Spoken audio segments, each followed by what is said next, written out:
Well, welcome back to Channel. We're going to be working on another Whirlpool dryer. This is a lot newer than the one I worked on last time. This is our model number LER5636JQ0, and you can find that model number right on the inside of the dryer door. So make sure you match it up so when you order it, you get the right belt. They're quite universal, especially with Whirlpool.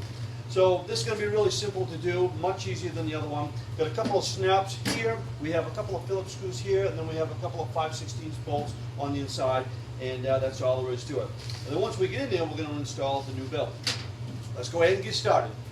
Okay, so the first thing we'll do is we'll lift up the cover on the lint trap here, and there are two Phillips screws that you need to remove. Okay, next what we're going to need to do is we need to take a screwdriver and pop up each corner. Pop it up there and pop it up just like that, and you should be able to lift that right out.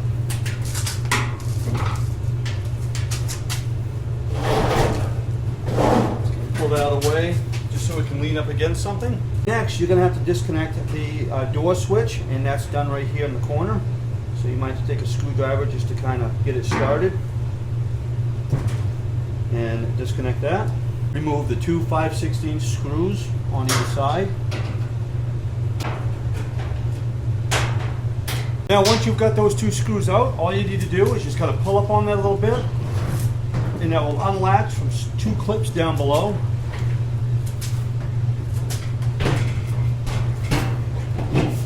The drum is going to want to fall forward. Just be careful with that. Go ahead and let it. Get the door out of the way. Go ahead and just pull that drum out of there. And then it's going to reveal the broken belt. Okay, that's why we're into this. And it's also going to reveal a lot of dirt and dust and so forth we need to clean out of there. Here's the idler pulley that keeps the tension on the belt itself. We'll come back to that later. So let's go ahead and get the shop vac and clean this out. Now if you got access to a little bit of air, doesn't hurt.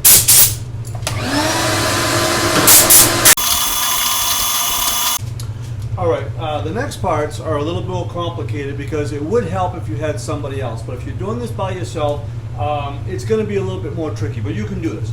Alright, first of all, the tensioner and pulley, that just kind of sits down in that little slot. And that's where that sits right there. You're going to then need to get your belt. What you do is you're going to kind of place it through like this, thread it through the bottom of that pulley, wrap it on the motor itself, and then when you get this tub in here, what's going to happen is going to look like that.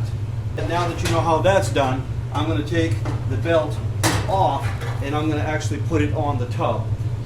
Once the tub is in there, then I'm going to wrap the belt around there, reach up underneath there while holding the tub and putting the belt on. It sounds easier than it is, and it's not that bad. Okay, we're going to slide the tub in, and remember these two idler pulleys here, the tub actually sits on them. So we're going to slide that in, making sure that it sits on those pulleys. Alright, now take your belt.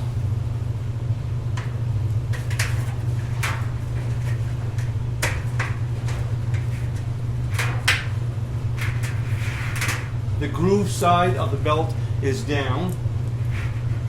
I'm going to place that in there. Now for the fun part. Take that belt. And you're going to feed it through just like I showed you. Just like this. You're going to bring that up around.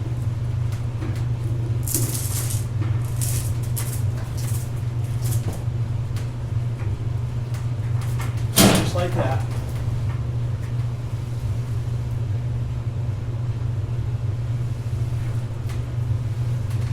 Okay, so now get your door ready.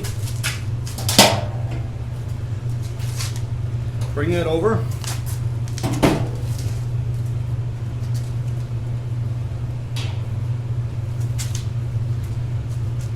And you're going to set it down those two bottom clips. I'm going to go ahead and remove my bungee now. So now we're going to go ahead and put our 5/16 screws here and here. Okay, Once you get those started, go ahead and tighten them up.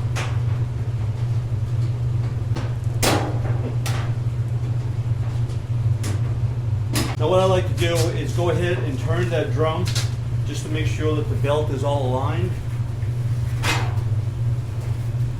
And you can see where the belt was riding before, and it's lining right up nice. Perfect. Go ahead and hook your door switch back up. Next, let's go ahead and put the cover back on. Should come right back down. Snap right into place. Just like that. The 2 Phillips screws that we took out for the lint collector. And there it is. So let's go ahead and plug it in and see if it's going to work. Just like that.